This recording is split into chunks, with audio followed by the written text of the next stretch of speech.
Passion, what a delicious word, pregnant with possibility, intensely satisfying, the essence of hedonic happiness. I'd like you to remember the last time you were passionate. What were the feelings, the sensations, taste, touch, smell? Who were you with? What were you doing? Language is an amazing invention. Much as a map is an abstraction used to represent the salient details of the incomprehensible complexity of a physical landscape, language is an abstraction used to represent the salient details of the incomprehensible complexity of human thought.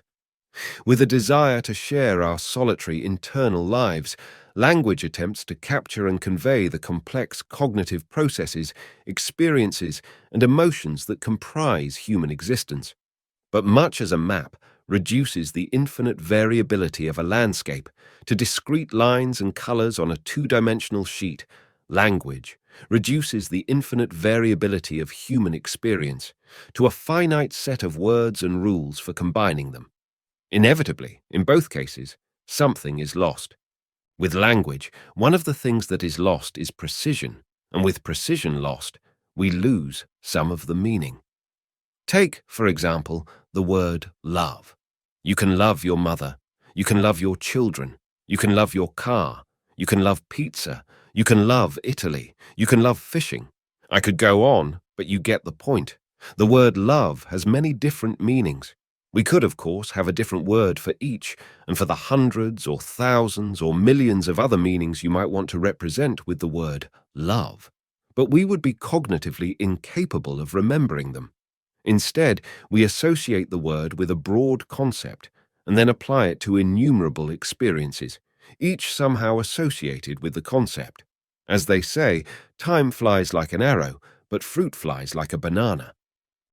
The philosopher Ludwig Wittgenstein famously remarked, "The limits of my language mean the limits of my world."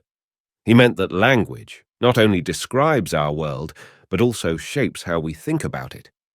Thinking in language allows us to share our thoughts with others, but it restricts our minds to the specific forms prescribed by the words and rules of the language.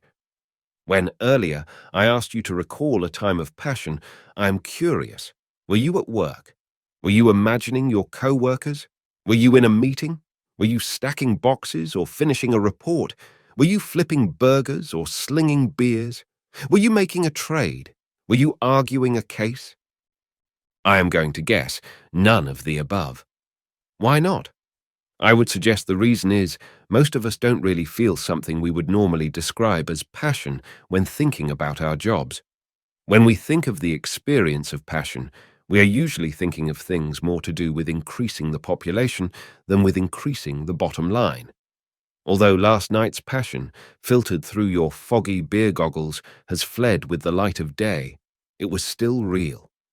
Even as you lay there, arm pinned like a coyote's leg snapped in a trap, briefly considering gnawing it off to escape the hairy, smelly pile of snoring flesh beside you, some of last night's feelings can still be described as passion. Stumbling, bumbling, clumsy, and not in your right mind, but still passion.